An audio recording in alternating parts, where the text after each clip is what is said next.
I can go ahead. So my name is Ramon. I'm one of the PGY4s in Geriatrics here at U of T, for those of you who I haven't had the pleasure of meeting. Today I'll be presenting on the use of haloperidol versus atypical antipsychotic and the risk of in-hospital death in patients with admitted with myocardial infarctions. And it's a cohort study that was published in BMJ earlier this year.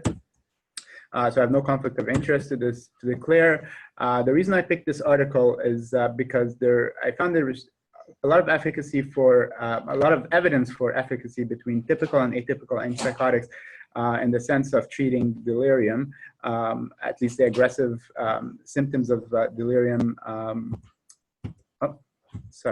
Having technical difficulties here.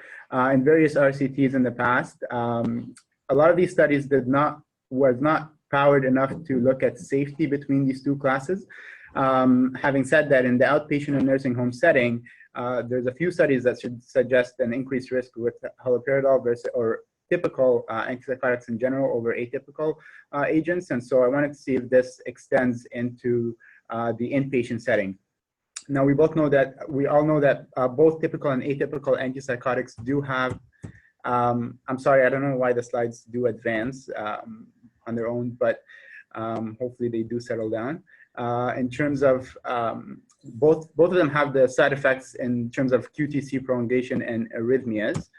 And so the objective of this study was to look at the risk of inpatient mortality associated with haloperidol compared to atypical antipsychotics, and they looked at 3 different agents in treating delirium patients with ACS, and as I mentioned, it was published earlier in the BMJ journal.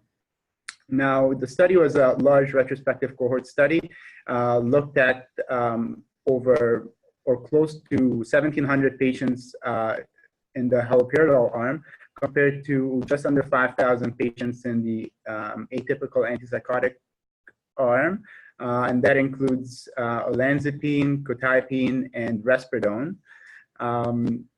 Now, they looked at over 700. They looked at over 700 hospitals across the United States. So it's a large study, basically in the United States, and they looked at mortality within 7 days of antipsychotic initiation. Now, the average age of the population was just over 75 years of age. And I'll go later on into seeing what the breakdown of the different age groups in this population. In terms of inclusion criteria, so they looked at patients with a minimum 3-day hospital stay, at least 2 days free of antipsychotic use in the beginning during their admission, and that's to assess the baseline characteristics and make sure that both arms are similar in that sense. Now, they only looked at patients that were admitted with primary diagnosis of an acute coronary syndrome, because that was the purpose of the study. They excluded patients that used IV or subcutaneous or basically non-oral form of haloperidol, and that's to avoid any residual confounding factors between the two arms, given that most of the atypical agents, with the exception of olanzapine, are all oral. They also excluded patients that were prevalent users, which means that they had an underlying psychiatric disorder that were on chronic antipsychotics, or patients who use haloperidol in the sense of palliation in the palliative order sets. So they narrowed it down to basically patients they were hoping with delirium. In terms of patients that received more than one agent within the first day, so switched within the first day between classes, they were also excluded, and they also excluded surgical patients, so they only looked at medically managed patients, and the reason for that is patients with CABG have different mortality risk and post-op delirium risk compared to the medically treated group, so they narrowed it down to just a medically treated population. I apologize if this doesn't project very well with the numbers, but basically it's a slide that looks at some of the baseline characteristics between both arms, and I circled a few things here. On the left side, you'll see the unadjusted initial group, and then the matched. Hi. Your slide is not advancing. We still see steady overview. Oh, how about now? No. Do any other sites see the slide with all the figures? No, we're still on study overview as well at St. Mike's. Oh, no. Okay.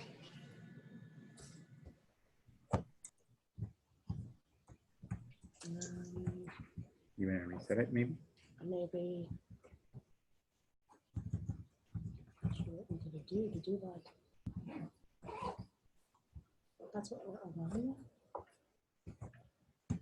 No advancing. Okay, let me try again.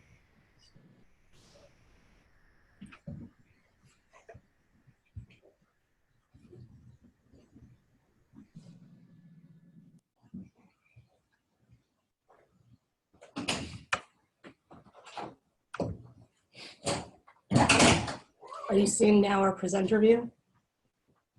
Yes, we see the presenter view. Okay. That's awesome.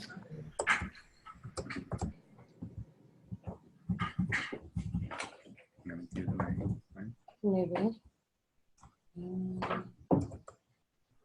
What are you seeing now? The slide. Yeah, with the numbers. Okay. Okay. So I will try to sort of juggle between my notes here and the computer. So here we see basically a slide that looks at mostly the unadjusted as well as the matched cohort. And as you can see circled there, basically very few things have been sort of statistically significant between both arms to start with, but that all these were adjusted for once they match the groups. And so the matched cohorts are basically 1659 in each arm. So most of the haloperidol patients, but about 1/3 of the atypical antipsychotic group were used in the matching process. Now the 2 points that I have highlighted in a square there on the bottom, or a rectangle, basically shows some of the end results and statistically significant difference between both arms that was both found in the unadjusted as well as the matched groups, which included the mean duration of treatment. It was shorter for haloperidol versus atypical antipsychotics were slightly longer in terms of number of days patients were on this drug, as well as the the percentage of patients that were switched between classes were higher in the haloperidol group. So these sort of persisted, but they were adjusted for in some of the secondary outcomes that they looked at in the secondary analysis. So in terms of the study design, like I mentioned earlier, the two groups were matched based on a propensity score, looking at 1659 in each group.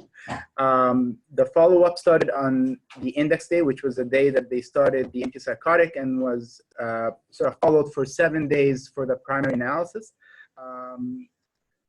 Due to they looked at 7 days because they wanted the short-term mortality risk between both groups. They also adjusted for the number of days from admission to the day of antipsychotic initiation. And the reason for that is because prolonged admissions are associated with worse outcomes. And so they wanted to adjust for that to make sure that it's equivalent between both groups. They also looked at crude hazard ratio and hospital death between various subgroups and the secondary analysis, as well as the primary intention to treat group as well. So in terms of secondary analysis, they looked at the 30-day mortality. They looked at as treated analysis, which basically censored patients to the days that they were only on treatment, rather than in the primary outcome where they looked at the intention to treat group at 7 days, whether they used the medication for 1 day or all 7 days. And then they looked at competing risk analysis, and what that looks at is they adjust for early discharges before the 7 days. As you can imagine, it's not simply just two outcomes of death versus survival in the two groups, but if patients were discharged earlier, that could have been a confounding factor, and so they adjusted for that competing risk. Now, this is important because by day 7, only 1/3 of the population remained, and by day 10, about a quarter. So there's a lot of, if you want to think of it as loss to follow-up, if we don't adjust for those. And then in terms of subgroup analysis, they looked at various age groups, comorbidity burden, ICU admission versus ward admission, and the number of antipsychotic days that patients were treated for. They also compared haloperidol versus every single agent specifically or independently compared to the entire group as a whole. And in terms of this slide just looks at the breakdown in terms of the design of the study and some of the primary results. So 1659 in each arm, and we have 129 patients died in the haloperidol group versus 92 who died in the atypical antipsychotic group. That's an absolute mortality difference of about 2.3%, which translates into a number needed to harm of 44, which is quite significant. Now, the adjusted hazard ratio was largest for the first day of treatment with the antipsychotics, and the hazard ratio was as high as 3.28 in that first day. And as we see patients continued on the treatment, that difference became less significant. And by day 5, if you look at just the day 5 data, there was not a statistically significant difference between haloperidol versus the atypical group.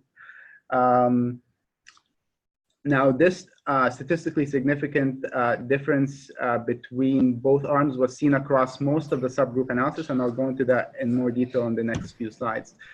So this slide here looks at some of the primary results, as well as a couple of the secondary outcomes as well. Looks at the 7-day as well as the 30-day mortality, or the rate of death based on 100 per 100 person days. And as you see, it's basically statistically significant for both the unmatched as well as the matched cohorts. Now, I circled here on the right side a barely statistically significant difference at 30 days when you look at the matched cohorts. And the arrows imply that if you follow the rates, basically that difference between haloperidol versus the atypical agents becomes smaller as we increase the duration of treatment. Either way, though, it was statistically significant in both arms. And like I mentioned, the primary outcome looked at the 7 days rather than the 30-day mark, which was important because there was a huge amount of loss to follow-up by 30 days. In the bottom slide there, or sorry, bottom portion of the slide, that was a table that was not in the initial published article. It's in the supplementary data, and looked at the adjusted for switching or discontinuing the medication early. So that's the as treated group. And if you look at the hazard ratios, it's actually significantly higher than the table that's seen above there. And basically that implies that while patients were on the drug, you'll see that difference between haloperidol versus the atypical agents much greater. And then the bottom point there looked at the competing risk analysis. And so adjusting for early discharges from hospital, it shows that at 7 days, there was still a statistically significant, despite having 66% of patients sort of gone by that point, they still met statistical significance. Now at 30 days, they did not quite meet there, but by that time, there was very few patients left in the study. In terms of, for the sake of time, I'm just gonna skip this because it talks about very similar results to the secondary analysis that looked at competing risk and early discharges, just in a different format and using a different model to indicate the survival between atypical antipsychotics and haloperidol. This slide looks at the different various subgroup analysis. So some of the secondary outcome, and for the most part, it still showed statistical significance. There's a few pointers that I wanted to mention here, looking at the intensive care unit subgroup. And that could be because in the intensive care unit, there's close monitoring. So things like arrhythmias and things like that could be picked up a lot easier. And that's just my interpretation. It wasn't declared or proven in the study. But we see that there was not statistical significance between haloperidol users versus atypical antipsychotics. And then for the age group, again, I'm not sure what the breakdown for patients over 85 or less than 75, but the bulk of the patients were between 75 and 85. And so they were statistically significant, showing benefit with atypical antipsychotics over haloperidol. Looking down at the bottom of the slide here, you'll see the breakdown for olanzapine, clotapine, and risperidone, and all of them met statistical significance when you compared haloperidol to each independent agent. So in terms of some of the strengths of the study, it was a large nationwide cohort study that was powered to statistically show significance for mortality difference. The matching process was, I thought, was great in terms of looking at ways to reduce confounders as much as possible. They also adjusted for things like early discharges and in the AS-treated group in case, and basically because of the duration that patients were using haloperidol being much less than the atypical antipsychotics. So matching and adjusting for these variables was done well. It wasn't funded by any specific drug company, which was important. Some of the limitations is that it wasn't a randomized controlled study. A lot of the data was retrospectively collected, so we're depending on these records being complete and not being misclassified. Also, it was assumed that patients were using it for delirium once they excluded chronic users, but there was, delirium is always, or no, I shouldn't say always, but in most cases are under declared in some of these records, and so they assumed that these patients were using the antipsychotics for delirium. Again, the duration of treatment was shorter for haloperidol group, but in the secondary analysis that was adjusted for, and there was no specific information about the cause of death between the two arms or whether or not it was all due to arrhythmias. It was assumed because that's basically a common side effect that we see with these agents, and because they wanted to look at the ACS patients in particular, but that was not declared in the article. So in terms of external validity, I think it was a great study incorporating many various patients across the United States. So the bottom line is atypical antipsychotics off-label use for delirium may be less harmful option in older populations compared to haloperidol, at least when treating agitation. And so that's in the setting of mostly recent myocardial infarction patients. However, I'd like to see more evidence or stronger evidence to support that, although it's something that I'll probably keep in mind when treating this population. I'd like to thank Dr. Alibi for helping me select this appropriate study for Journal Club, and as well as Dr. Eric Wong for providing the slide format that I used today, and I'll open it for questions. Thank you very much. Okay, so good morning. My name is Patrick. I'm another one of the PGY4s in the Geriatrics program. So thank you for the opportunity to present the long presentation today. Decided to select an article entitled Acetylcholinesterase Inhibitors and Risk of Stroke and Death in People with Dementia. So no conflicts of interest to disclose on my end. In terms of the overall outline, I'll start with some of the objectives for this presentation. We'll then review some of the relevant background literature, particularly on the possible vascular effects of acetylcholinesterase inhibitors. The bulk of the study, or the bulk of the time, of course, will be spent explaining the study, and I'll share my critical appraisal. And hopefully that prompts a bit of discussion at the end. By the end of the presentation, I'm hoping that we'll have reviewed the potential cardiovascular protective properties of acetylcholinesterase inhibitors. Hope that we'll have a better understanding of the selected study, including some of the statistical methods that were used. Fortunately, many of the kind of techniques were similar to the one from Ramon's study, so there's good overlap there. And ideally, at the end of this, we can perhaps form our own conclusions about whether, or the effect of cholinesterase inhibitors on risk of stroke and death. So this is obviously well known to our audience, but more than 500,000 Canadians living with dementia as of this is 2016, and an annual incidence of 25,000. There have been a few studies now that identified an increased risk of ischemic stroke in patients with delirium or dementia. Sorry, and the three that I've outlined here, they're all retrospective studies, and they all differ somewhat in terms of the type of dementia that they looked at, as well as the severity.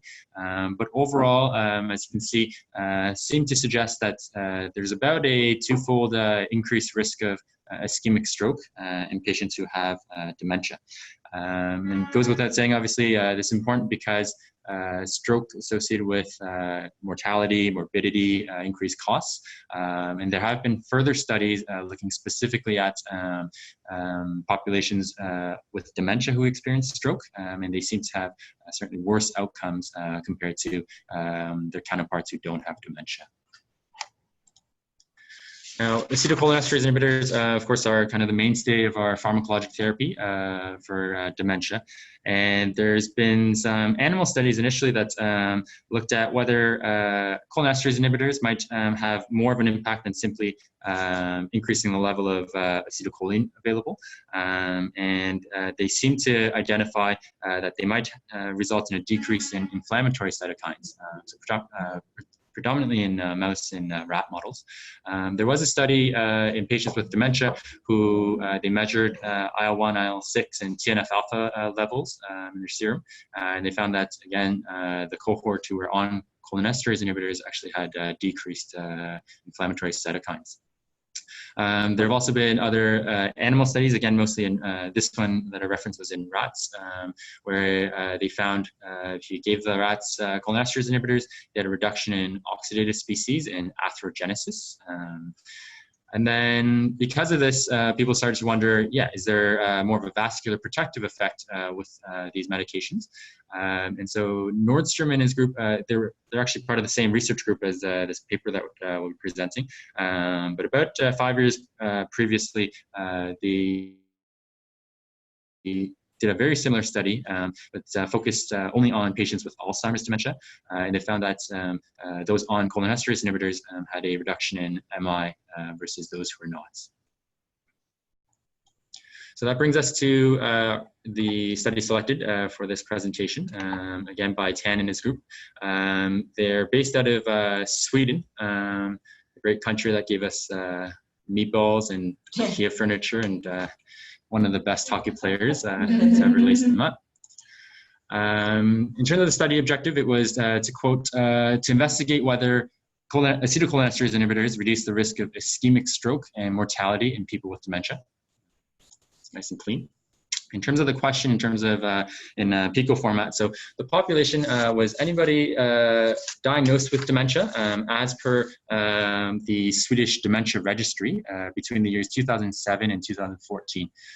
So that's a database, national public database that looks at the diagnosis, the workup, the diagnosis, and the treatment of patients with dementia. And at the time of the publishing, apparently it covers 100% of the memory clinics within Sweden, which I believe, count or number around 60 or so. And then 75% of the primary care units, so there are about 1,000 or so primary care units they estimate, and there are about 700, a little over that, in this registry. The population wasn't restricted to strictly Alzheimer's. It was dementia of various types. And this database has a lot of baseline characteristics that they register, including the living setting. So whether they're at home, whether they're institutionalized, home with home care, or with another caregiver. The intervention, of course, was whether or not they received acetylcholinesterase inhibitor, and that was based on information from the Swedish Prescribed Drug Register. Again, it's helpful. They have a very good, robust database that covers more than 99%, they say, of prescription medications that are dispensed throughout pharmacies in Sweden. And then that information obviously includes the specific drug and the dose.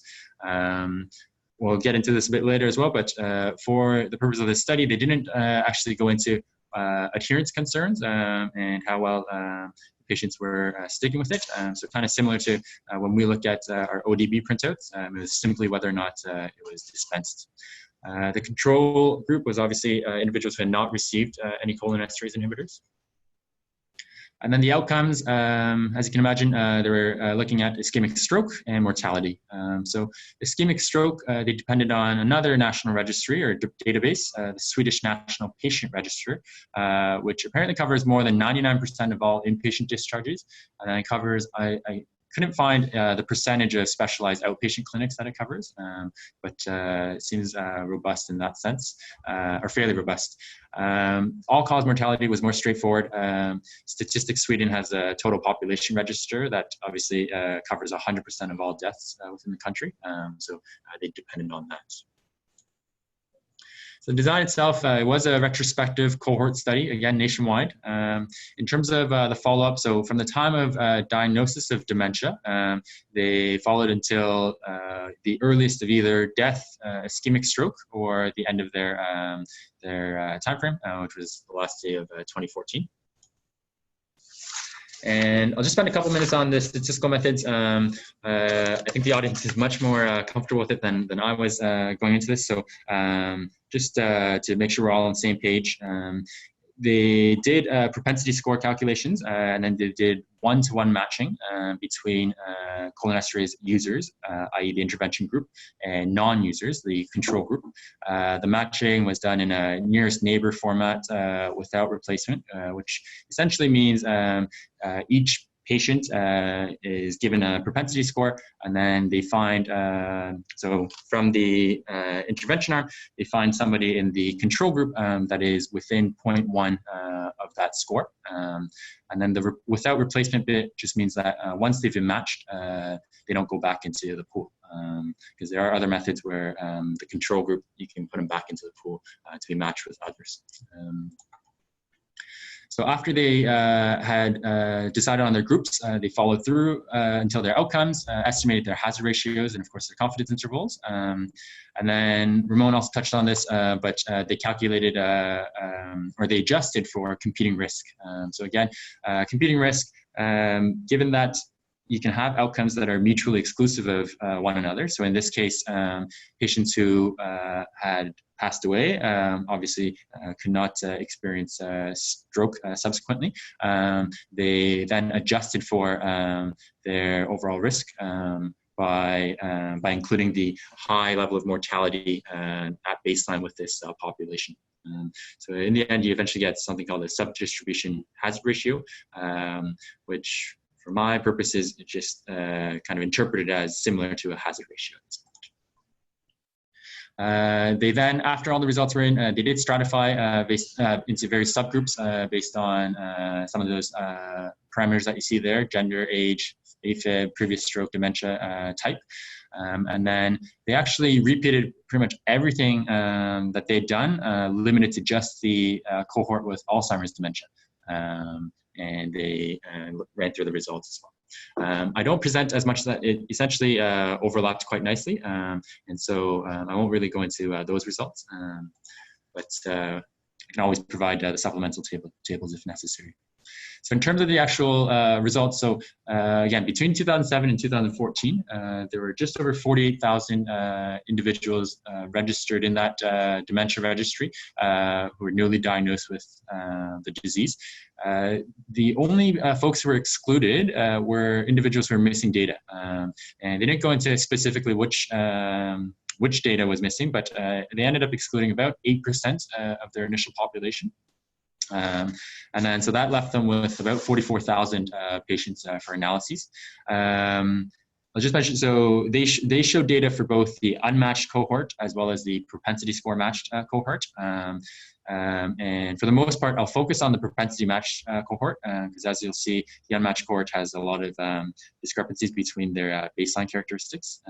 But just so that you get an idea, there were roughly 25,000 who received cholinesterase inhibitors in total, 19,000 who did not.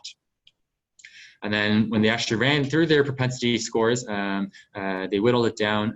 So they had about 50% of the population that was unmatched. And then the remainder, they were able to group into their intervention group and their control group. So this is table 1 of the total or the unmatched cohort. So as you can see, a lot of baseline or differences in their baseline characteristics, and many of them not surprising. So as you can imagine, cholinesterase inhibitor, or folks who are in the cholinesterase inhibitor group, oftentimes more younger, had a slightly higher baseline mini-mental score, and they were less likely to be institutionalized, so still often living at home with co-residents. And again, as expected, Alzheimer's disease or dementia was the predominant type. And then when you looked at the folks who were not prescribed or were not dispensed cholinesterase inhibitors, they ended up being essentially higher severity with a lot of other comorbidities that may have precluded them from going safely on a cholinesterase inhibitor. So a lot of cardiac comorbidities that they looked at.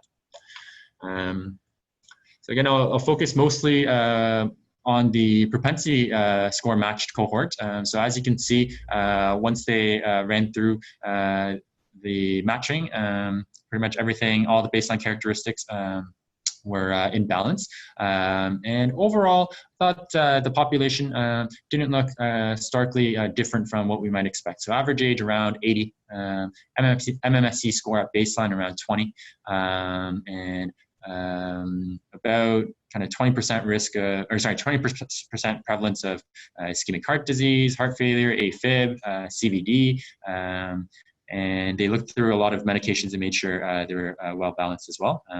Obviously, those meds just kind of correspond to many of the comorbidities at baseline.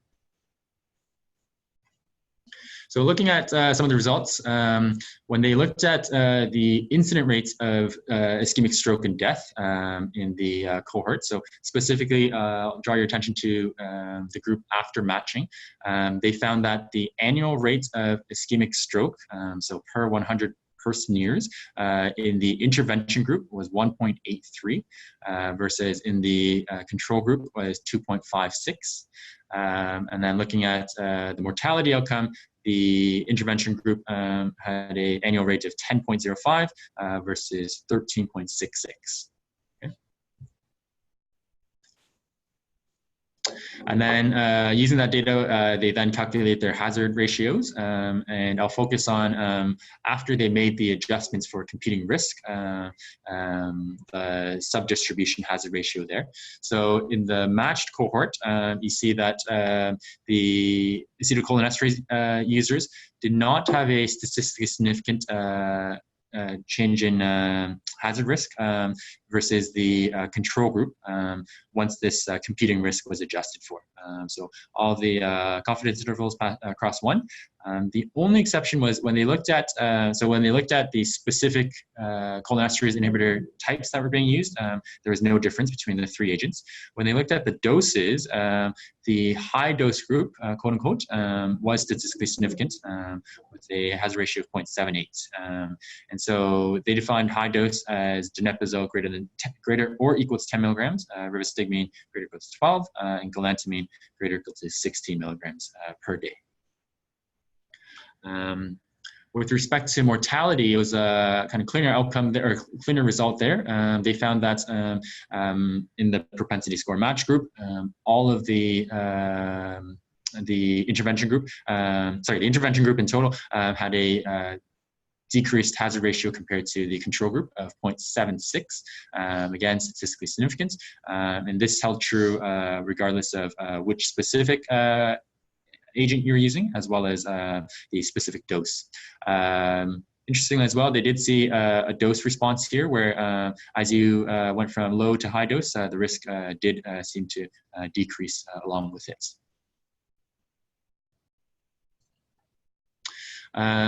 So this is their stratified analysis. So again, the propensity match group, after adjustment for their computing risk, found that with ischemic stroke, the risk was decreased in the intervention group in the following groups. So females, those under the age of 80, and those with an MMSE score less than 21. Okay. All the other groups, it did not. It was not statistically significant. And then with respect to mortality, again, as we might expect, all of the stratified subgroups were statistically significant. The only exception was individuals who had had previous ischemic stroke. Everyone else had a reduction if they were in the intervention group versus the control group. So after all that, the authors provided a bit of a blanket statement for their initial conclusion. So they said, in conclusion, acetylcholinesterase inhibitor use was associated with a reduced risk of ischemic stroke and death in people with dementia.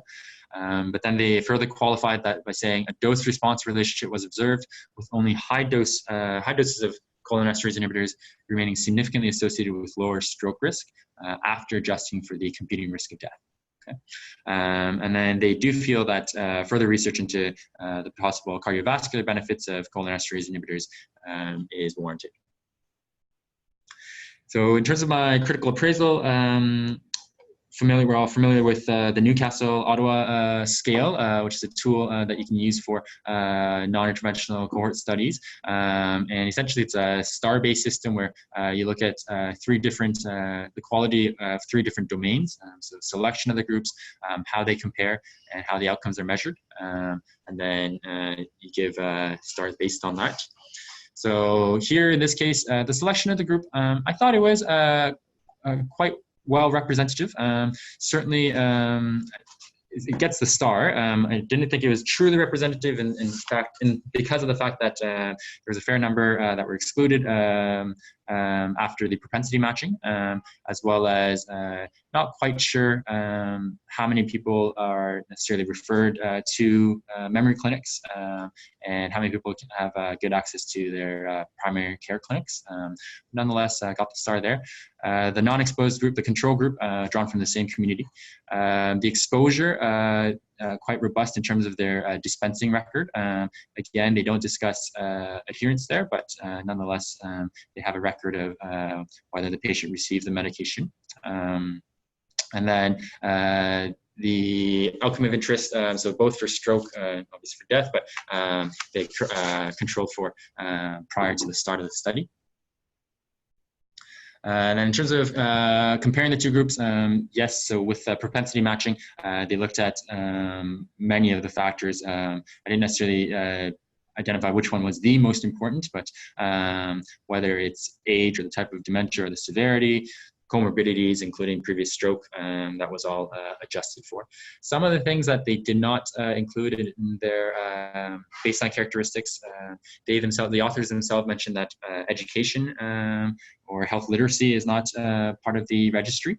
And then I don't believe income or any other kind of parameter of socioeconomic status was part of the registry either. And then with respect to the outcome, record, not a blind assessments, but based on their, again, databases, they were able to get a good idea of stroke diagnosis and mortality. Mortality, obviously, without question, and stroke diagnosis, sure, possible that it could be misdiagnosed or underdiagnosed, but unlike, for example, something like delirium, I think the rates of diagnosis are better in ischemic stroke. Follow-up, the average or the median length of follow-up was just over 2.5 years. And so everybody was in the study, or the study ran for 7 years, but based on when you were diagnosed and then when your outcome was, it ended up being about 2 years. So I thought that was reasonable. And then the follow-up, they don't necessarily explicitly state if they had a dropout rate or if people were lost to follow-up. So that was the only part there where this study did not get a star according to the Newcastle-Ottawa assessment. So 8 out of 9 stars in total. Those are my thoughts.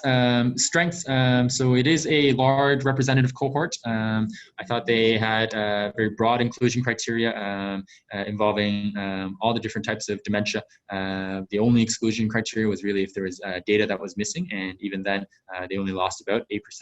I should say that when they looked at the characteristics of the patients who were excluded or missing data, they did tend to be older, and they did tend to have lower MMSE scores.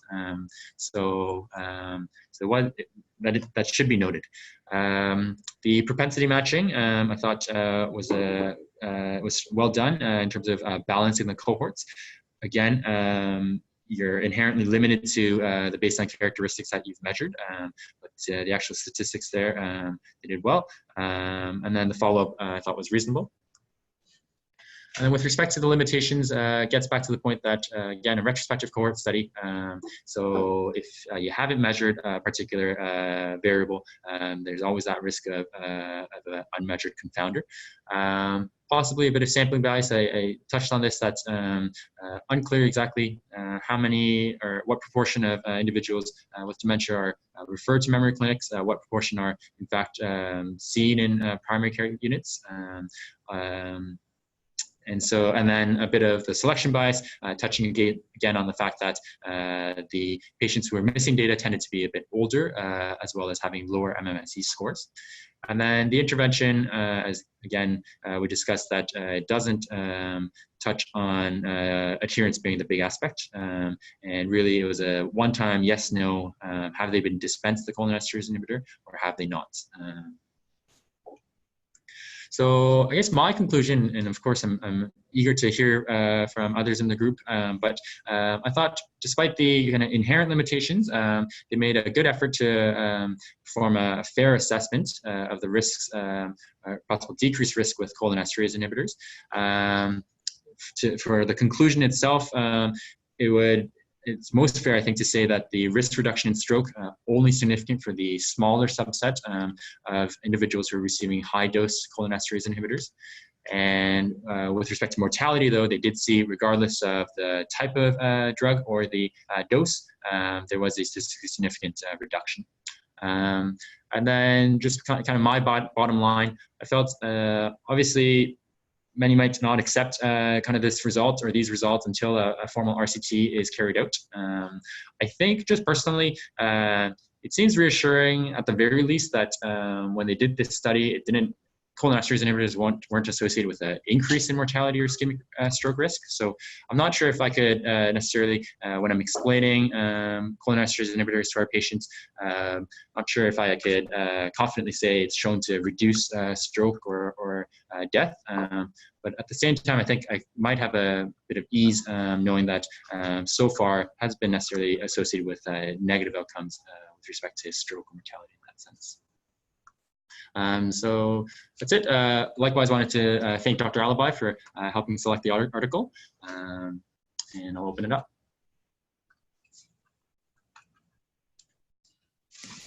Thanks very much, Patrick, for an excellent presentation. Should we start off with Baycrest for questions?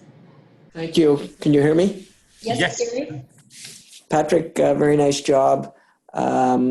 And I guess I would concur that the findings with respect to stroke are much less robust. You know, it's always nice, the propensity analyses probably right now represent the state of the art to try to create matched groups.